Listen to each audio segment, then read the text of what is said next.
Assalamualaikum warahmatullahi wabarakatuh. Perkenalkan, saya Diki Aji Saputro. Di sini saya akan menjelaskan materi chapter ke-14 dengan judul Wireless LANs atau Wireless Local Area Network, mata kuliah komunikasi data. Sebelum masuk ke dalam materi, ada TIU dan TIK yang perlu kita ketahui, atau tujuan instruksional umum dan tujuan instruksional khusus. 1.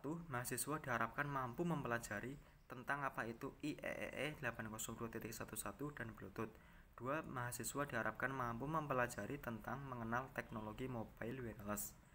3. Mahasiswa diharapkan mampu mempelajari tentang teknologi radio jarak pendek yang memberikan kemudahan konektivitas bagi peralatan nirkabel.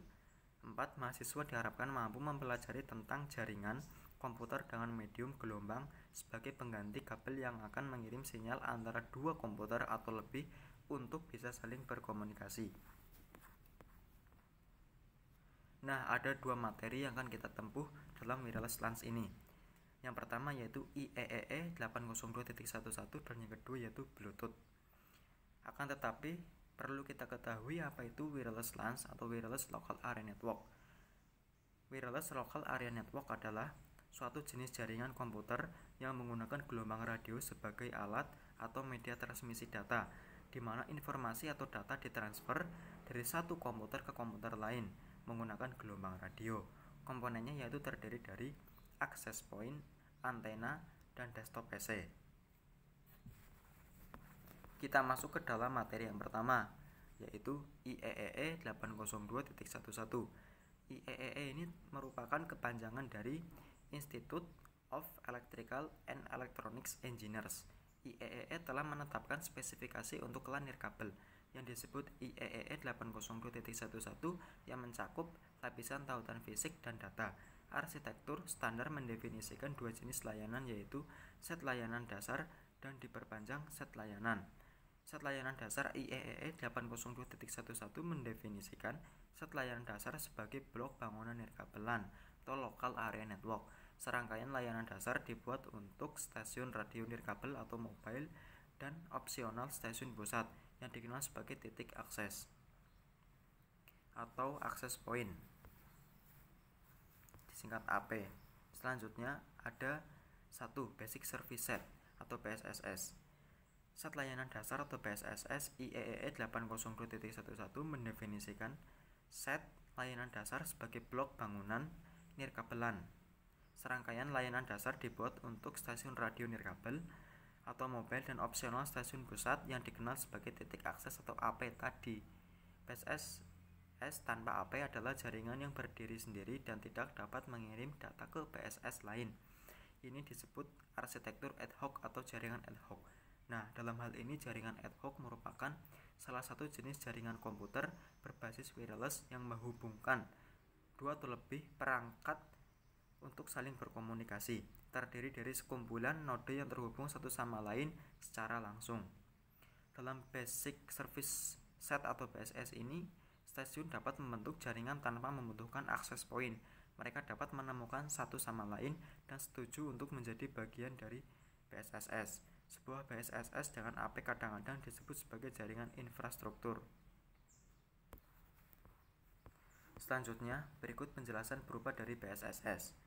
BSSS tanpa AP disebut jaringan ad hoc, dan BSS dengan AP disebut jaringan infrastruktur.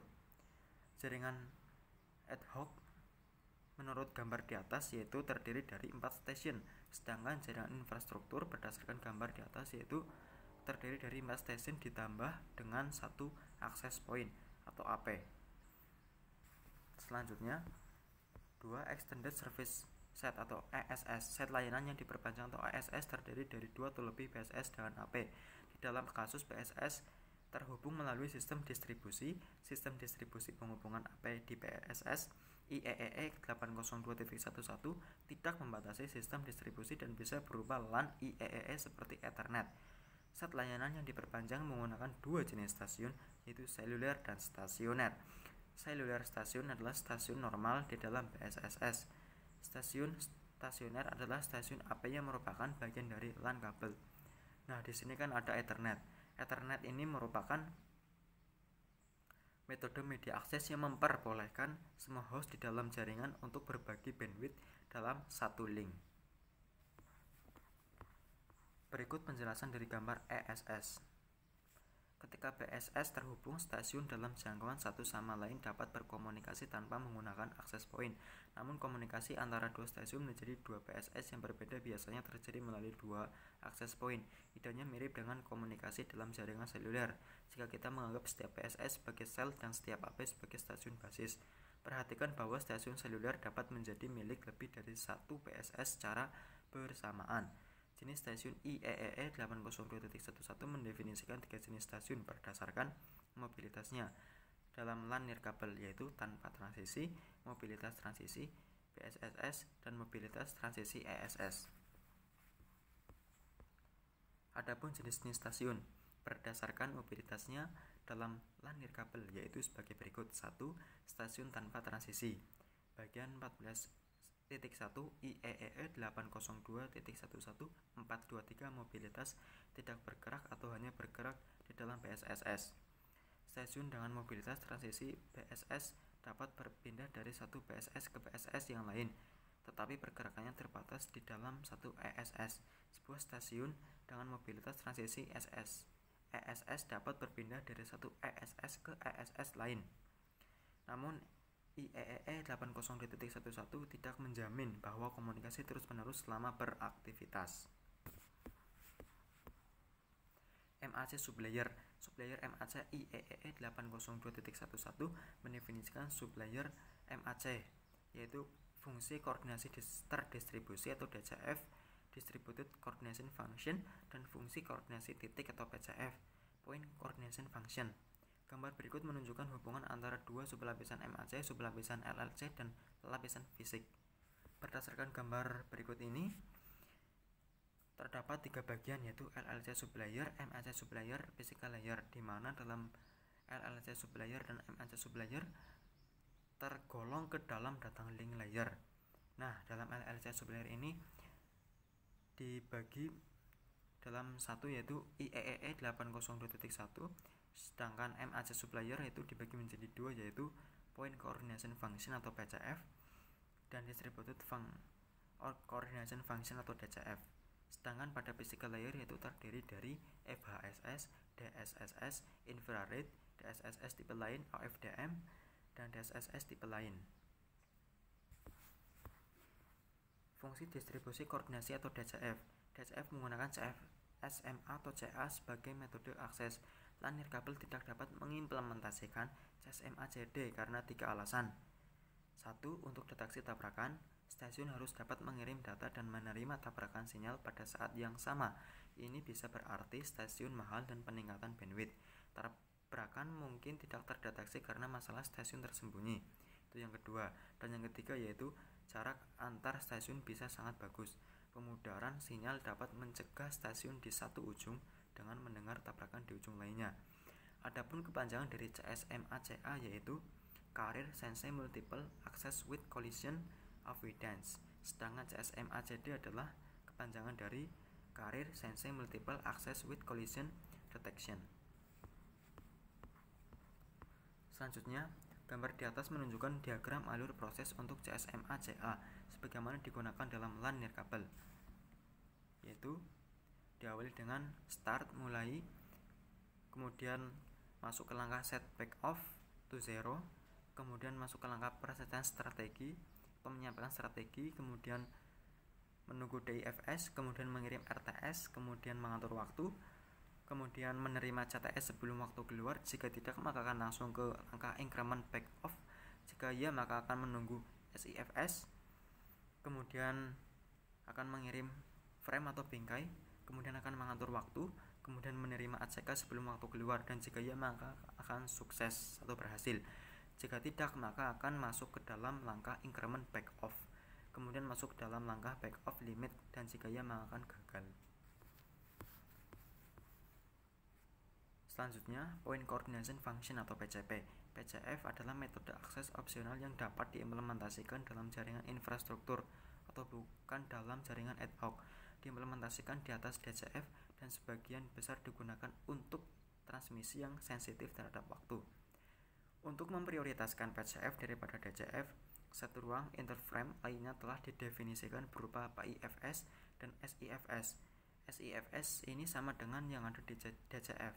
Ini berarti bahwa jika pada saat yang sama sebuah stasiun hanya ingin digunakan DCF dan AP ingin menggunakan PCF, AP memiliki prioritas pada point coordination function ini. Selanjutnya, PCF memiliki metode akses pemungutan suara terpusat yang bebas pertengkaran. AP berkinerja polling untuk stasiun yang mampu dipolling.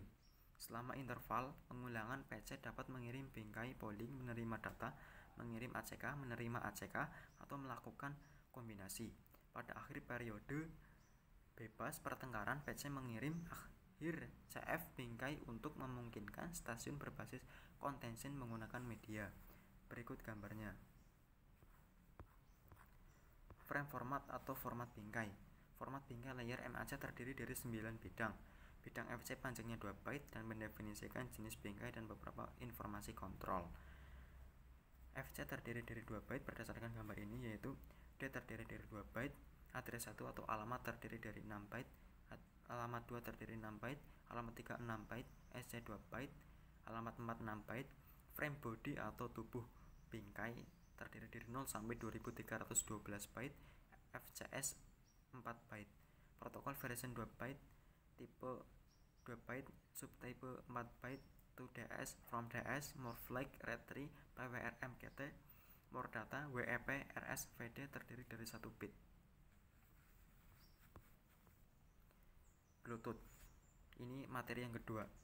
Bluetooth adalah teknologi LAN nirkabel yang dirancang untuk menghubungkan perangkat dari berbagai fungsi seperti telepon, notebook, komputer, kamera, printer, dan sebagainya. Bluetooth LAN adalah jaringan ad hoc, yang berarti bahwa jaringan terbentuk secara spontan. Perangkat peripheral seperti mouse dapat berkomunikasi dengan komputer melalui teknologi ini. Bahkan perangkat keamanan rumah dapat menggunakan teknologi ini untuk menghubungkan berbagai sensor ke perangkat utama. Bluetooth awalnya dimulai sebagai proyek oleh perusahaan Ericsson. Saat ini teknologi Bluetooth adalah implementasi protokol yang ditentukan oleh Internet IEEE 802.15 yang standar. Selanjutnya ada arsitektur. Bluetooth mendefinisikan dua jenis jaringan, yaitu Piconet dan Scatternet. A. Piconet. Jaringan Bluetooth disebut Piconet atau jaringan yang kecil. Sebuah Piconet dapat memiliki hingga 8 stasiun. Salah satunya disebut primer, sisanya disebut stasiun sekunder. Semua stasiun sekunder mensinkronkan jam mereka dan urutan melompat dengan primer. Perhatikan bahwa Piconet hanya dapat memiliki satu stasiun utama. Komunikasi antara primer dan sekunder bisa satu ke satu dan juga bisa satu ke banyak.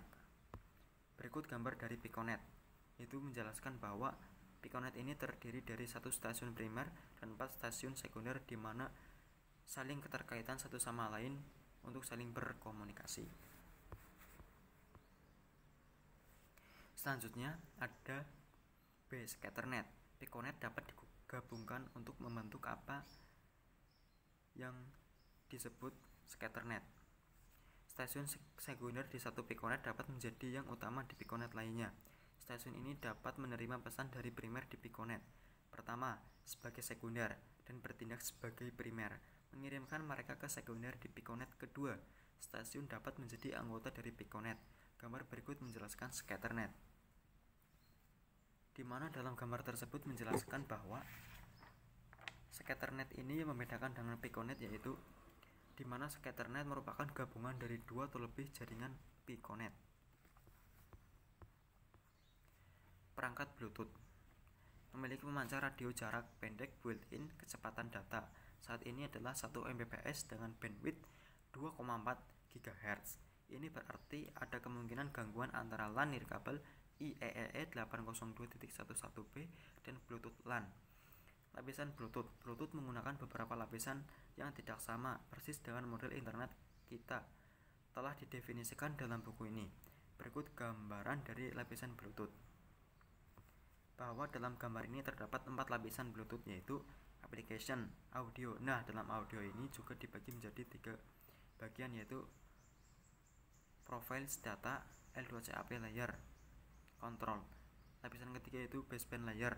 Lapisan keempat yaitu radio layer, komunikasi tunggal sekunder. Jika Piconet hanya memiliki satu sekunder TDMA, operasi sangat sederhana. Waktu dibagi menjadi slot 625 ILS. Primer menggunakan slot even number 024 atau genap. Sekunder menggunakan slot ganjil 135 dan seterusnya. TDMA memungkinkan primer dan sekunder untuk berkomunikasi dalam mode setengah duplex. Di slot 0, primer mengirim dan sekunder akan menerima di slot 1. Berikut gambarnya. Adapun kepanjangan dari TDMA, yaitu TDD merupakan Time Division Duplexing, sedangkan TDMA adalah Time Division Multiple Access. Komunikasi multisekunder. Prosesnya sedikit lebih terlibat jika ada lebih dari satu sekunder di Piconet. Primer menggunakan slot genap, tetapi yang sekunder mengirimkan slot bernomor ganjil berikutnya jika paket di slot sebelumnya adalah ditujukan untuk itu. Semua sekunder mendengarkan pada slot genap, tetapi hanya satu sekunder mengirimkan slot bernomor ganjil. Berikut penjelasan dari komunikasi multisekunder, di mana terdiri dari satu stasiun primer dan dua stasiun sekunder, dan terdapat hopping atau hop dengan ketentuan masing-masing. Jenis format bingkai. Sebuah bingkai di lapisan baseband dapat menjadi salah satu dari 3 jenis: 1 slot, 3 slot, 5 slot. Sebuah slot adalah 625 sekon, namun dalam pertukaran frame 1 slot 259 sekon adalah diperlukan untuk mekanisme hopping dan kontrol. Berarti bahwa frame 1 slot dapat bertahan hanya 625 sampai 259 atau 366 sekon dengan bandwidth 1 MHz dan 1 bit per hertz. Ukuran 1 slot bingkai adalah 366 bit. Perangkat yang menggunakan bingkai 3 slot tetap pada hop yang sama pada frekuensi pembawa yang sama. Untuk 3 slot, itu berarti jumlah hop untuk setiap frame sama dengan slot pertama dari frame. Berikut gambarnya. Terdapat akses kode terdiri 72 bit, header 54 bit, dan data 0 sampai sekian bit. L2CAP atau Logical Link Control and Protocol Adaptation. L2CAP data paket format setara dengan sublayer LLC di L2CAP digunakan untuk pertukaran data pada tautan ACL. Namun saluran SCI tidak menggunakan L2CAP. Bidang panjang 16 bit mendefinisikan ukuran data dalam byte yang berasal dari atas lapisan. Data dapat mencapai 65.535 byte. ID saluran atau CID menetapkan mengidentifikasi unik untuk saluran virtual yang dibuat pada tingkat ini. L2CAP memiliki tugas khusus berupa multiplexing, segmentasi dan assembly, kualitas of service atau QoS, dan manajemen grup. Dalam gambar ini menjelaskan bahwa length terdiri dari 2 bit, channel ID 2 bit, dan data and control terdiri dari 0 sampai 65.535 bit. Kesimpulannya dapat ditarik dari materi yang telah dijelaskan tadi bahwa wireless LAN ini didesain sangat modular dan fleksibel atau sangat sederhana.